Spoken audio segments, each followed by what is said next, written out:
Est-ce que vous ne vous retrouveriez pas aux responsabilités avec les mêmes contraintes de faire avancer une majorité avec ses contradictions, avec ses divergences? Déjà, je serais libéré d'une contrainte, c'est le carcan de Mme Merkel. Car moi, je ne lui obéirai pas. Et je ne ferai pas sa politique. Donc je trouverai tout de suite une souplesse budgétaire que nous n'avons pas aujourd'hui. Et deuxièmement, bien sûr qu'il y a des contradictions, mais j'ai la méthode pour les régler. Par exemple, sur le nucléaire, eh bien, allons-y, on discute et on tranche. Mais c'est le peuple qui tranche, tout le peuple. Et chacun donnera ses arguments sur les deux plans qui nous intéressent. La sécurité d'un côté, l'indépendance, cela va de soi, et enfin, la capacité d'avoir une autre source d'énergie. Mais j'aurai le moyen de le faire. Que propose François Hollande? Il a trouvé tout seul dans son bureau la solution. Ne rien faire, ne pas bouger, et son indécision, vos décisions. C'est-à-dire qu'un jour, quelqu'un va nous dire, écoutez, tout ce que vous racontez, c'est bien, mais on ne peut plus changer de cap. Alors, vous avez envie d'en parler d'Angela Merkel, je le sens bien depuis le début de l'émission. Alors, je vais vous faire un cadeau à suivre. Notre dossier. Angela Merkel de retour en Grèce. Le pays essoré par la rigueur a réussi son retour sur les marchés financiers. Mais les Grecs ne sont pas encore prêts à remercier la chancelière qui fait figure d'épouvantail. La France, de son côté, espère obtenir un sursis. Elisa Coudray et Mathieu Vibo.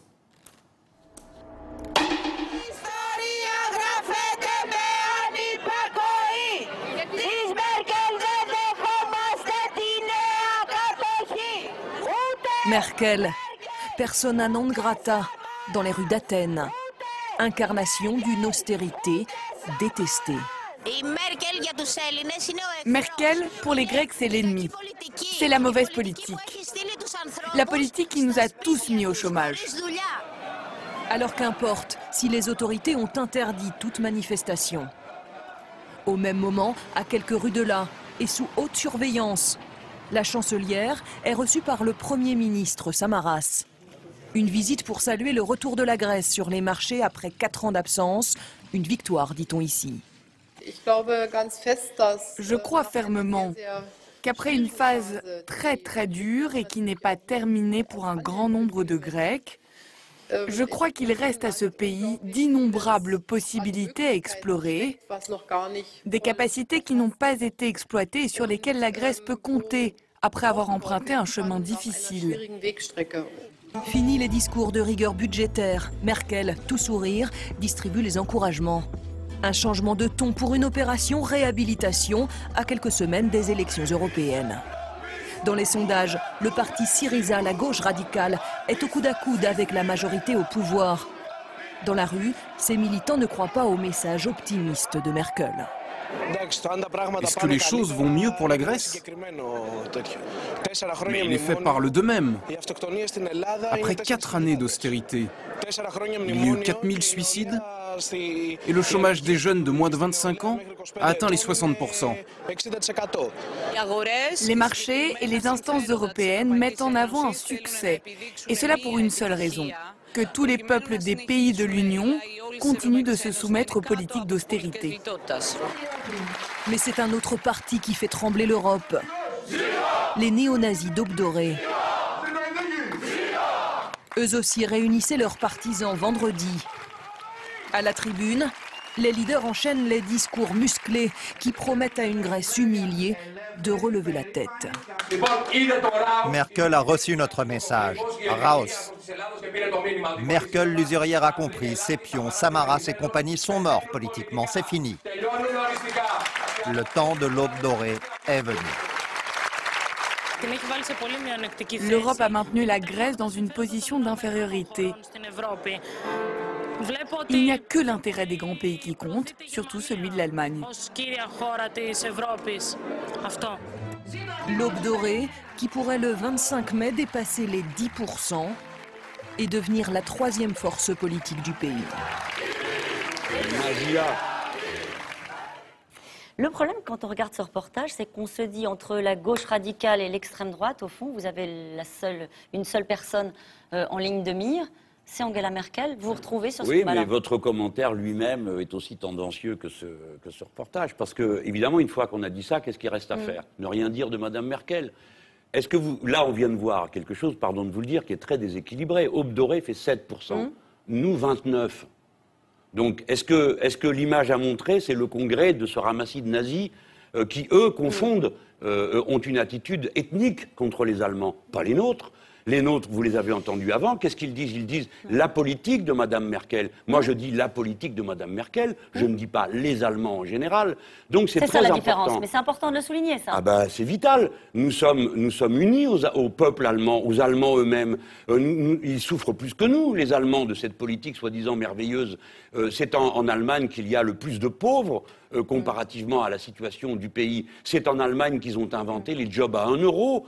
Les Allemands souffrent de la politique de Mme Merkel. La politique de Mme Merkel, c'est la politique de la droite allemande qui est faite pour un secteur de la population allemande, je peux dire lesquels, les retraités par capitalisation, comprenez-le. Ce n'est pas une affaire de nationalité, c'est une affaire d'organisation politique et économique. Pour que les retraites par capitalisation soient payées, il faut qu'il y ait beaucoup de dividendes payés aux fonds de pension. Donc, ils sont obligés d'avoir le niveau le plus élevé de taux de profit. Et deuxièmement, il faut que les retraites par capitalisation ne fondent pas, donc il leur faut un euro fort. Pardon, mais en quelques formules, je viens de vous résumer la cause de tous nos malheurs. Et comme Mme Merkel est puissante en Europe et que c'est la politique du capital, tous les autres disent bravo. Donc là, ce que vous venez de voir, c'est un peuple qui n'en peut plus. Et à nous, qu'est-ce qu'on nous répond? Chaque fois que nous disons on n'en peut plus, on fait autre chose, on dit ah oui, mais vous avez vu l'extrême droite. Et François Hollande, d'une manière assez misérable, est allé, alors que tous les Grecs, mes amis grecs me disaient bon, bah, peut-être que vous exagérez, vous les Français, maintenant avec un pouvoir, avec Hollande, ça va aller mieux pour nous, on aura un allié. Il est allé là-bas faire campagne contre les nôtres, pour soutenir l'inepte PASOK, M. Papandréou, qui s'est effondré dans les votes, qui est un lâche et qui a trahi son peuple, et la cause pour laquelle il était mandaté, puisqu'il n'a pas résisté à l'Europe de la finance. C'est lui qui a donné les clés de la maison à la finance. Ce que vous répond aussi François Hollande, vous ne lui parlez pas souvent, mais ce qu'il vous répondrait, c'est pas Angela Merkel le problème ce sont les marchés. Une augmentation de 0,5 points des taux, c'est 4 milliards d'euros. Et voilà. Par conséquent, s'il va jusqu'au bout, je conseillerais le rétablissement de l'esclavage. Parce qu'il n'y aurait plus de cotisations sociales à payer, il n'y aurait plus de salaire, et les marchés seraient très contents de nous. C'est absurde, Madame Roux. La société est organisée, et il faut que chacun y trouve son compte. Les salariés doivent avoir leur compte. Les braves gens doivent pouvoir trouver du travail. Alors, le taux d'intérêt, figurez-vous, qu'il ne fait peur qu'à ceux qui ont envie d'avoir peur. Car les 2/3 de l'argent que nous avons dans notre dette est dû à des fonds de pension étrangers. Par conséquent, nous sommes en état de dire si vous n'êtes pas raisonnable, c'est-à-dire si vous augmentez les taux d'intérêt, à supposer que nous continuions à nous endetter sur le marché extérieur, je suis en état d'appuyer sur le bouton et c'est vous qui sautez. Parce que la France, le lendemain, elle recommencera à travailler et à produire. Le lendemain matin, tandis que vous, le lendemain matin, vous êtes mort. Parce que votre argent ne vaut plus rien. Voilà, nous avons en nous la ressource.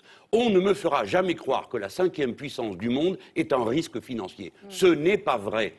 Et par contre, ce qui est vrai, c'est que la dette ne sera jamais payée par personne. Vous m'entendez, Madame Roux ? Les Espagnols ne paieront pas la dette, les Grecs ne la paieront pas parce qu'elle a augmenté depuis qu'on pratique cette politique. Est-ce que vous avez entendu une légère inflexion dans le discours de Michel Sapin, discours de Manuel Valls ? Très bien la rigueur budgétaire, très bien le sérieux budgétaire, très bien la trajectoire imposée à Bruxelles, mais pas à marche forcée. Il y a un bras de fer qui est en train de se jouer aujourd'hui avec l'Allemagne. Ça vous fait marrer l'expression bras de fer? Pourquoi? Non, ce serait bien qu'on négocie un sursis. Avec des mollassons pareils, des bras de fer, non, quoi. C'est plus un bras de fer, c'est plus du jeu, quoi. Gagner du temps, c'est pas une bonne chose? Ah ben bien sûr, qu'il fasse pour le mieux. Moi, je ne ferai pas comme ça, mais si simplement il donne l'impression de résister, c'est bien. Mais je mets en garde sur un point. François Hollande a commis une faute psychologique considérable à l'égard de Mme Merkel. C'est d'annoncer au peuple français qu'il allait renégocier le traité et de ne pas le faire. Parce que les dirigeants allemands sont ainsi faits qu'ils l'ont interprété comme une preuve de faiblesse et de peur de notre part, ce qui est une erreur très profonde. Et donc, il ne faut pas menacer ce que l'on n'est pas capable de faire. Il ne faut pas menacer de ce dont on n'est pas capable. Ça nourrit la déception. Mais pas la déception, on s'en fiche. Ça fait que l'autre en face ne vous croit plus.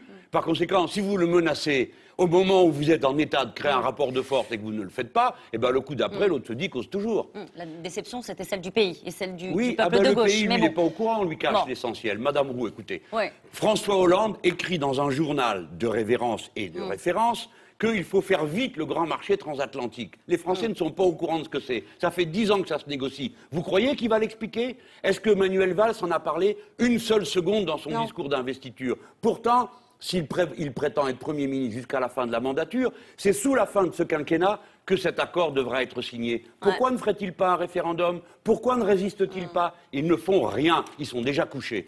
Donc il est temps de les remplacer. Bon, nous sommes disponibles pour le faire. Pour tenir tête à Mme Merkel, il faut des caractères. Et j'estime que notre manière de nous préparer, nous, le Front de gauche, en montrant cette détermination et cette force, nous enseignons à ceux qui nous regardent qui nous sommes. Vous n'êtes pas un allié de Manuel Valls, vous n'avez rien à négocier avec lui. Vous accepteriez de discuter avec lui? Ah ben, avec tout le monde, je suis prêt à discuter. Regardez, je suis même allé sur un plateau discuter avec Mme Le Pen. Il ne faut renoncer jamais à convaincre. Il faut toujours être présent avec ses arguments en se disant on a une chance de faire bouger la vie des autres. C'est la règle de la démocratie. C'est ou ça ou les coups de bâton. Moi, je préfère ça. Un mot quand même sur l'enquête du Parisien ce matin. Vous voulez redevenir député européen? Oui, oui. Bon, vous avez vu que vous faites partie des grands absents de Strasbourg? Non, vous exagérez, chère madame, parce que déjà que c'est calamiteux comme propagande, mais je ne suis pas les grands absents. Alors, les mauvais élèves. Voilà, mauvais élèves. Alors, d'abord, je récuse absolument ça. Bon. Il y a plus... Ah non, mais vous ne pouvez pas jeter votre boule puante et après dire on passe à autre chose. Je vous donne la possibilité de répondre. Voilà, je réponds à ça.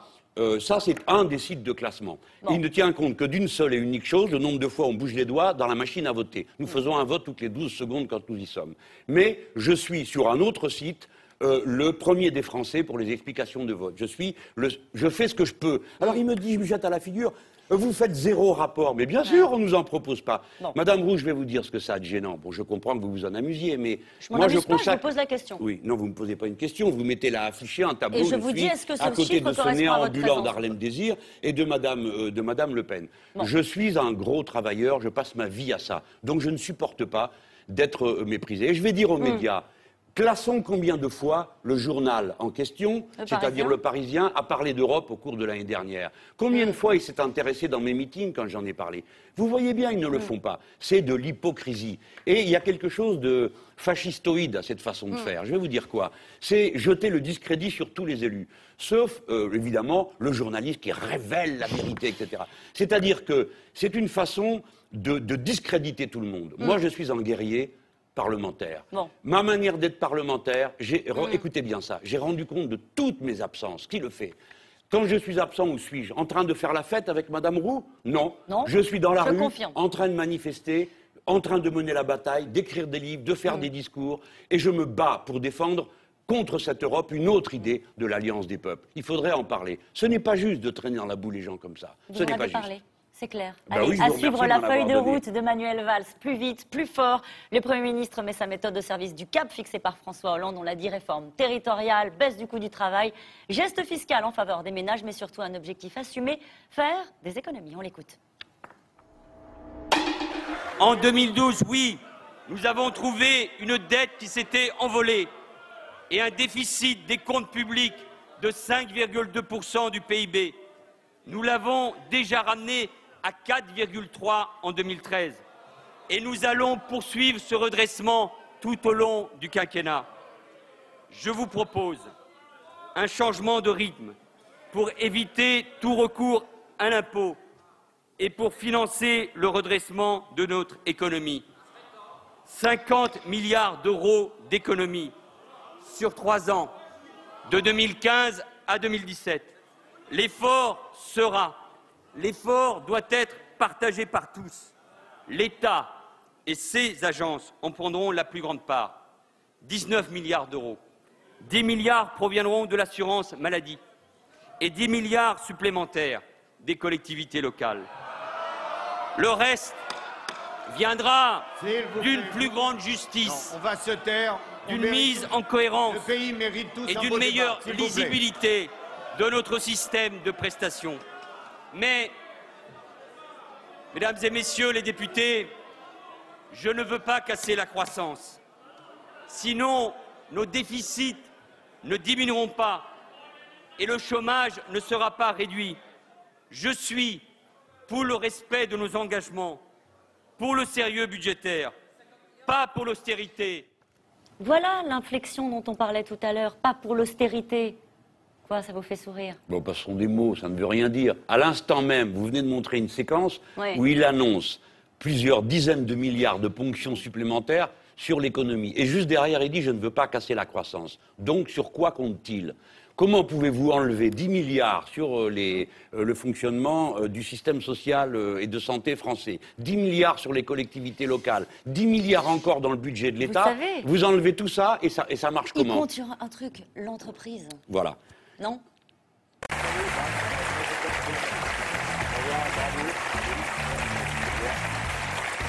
Vous avez pas compris, c'est pas grave. Vous avez raison de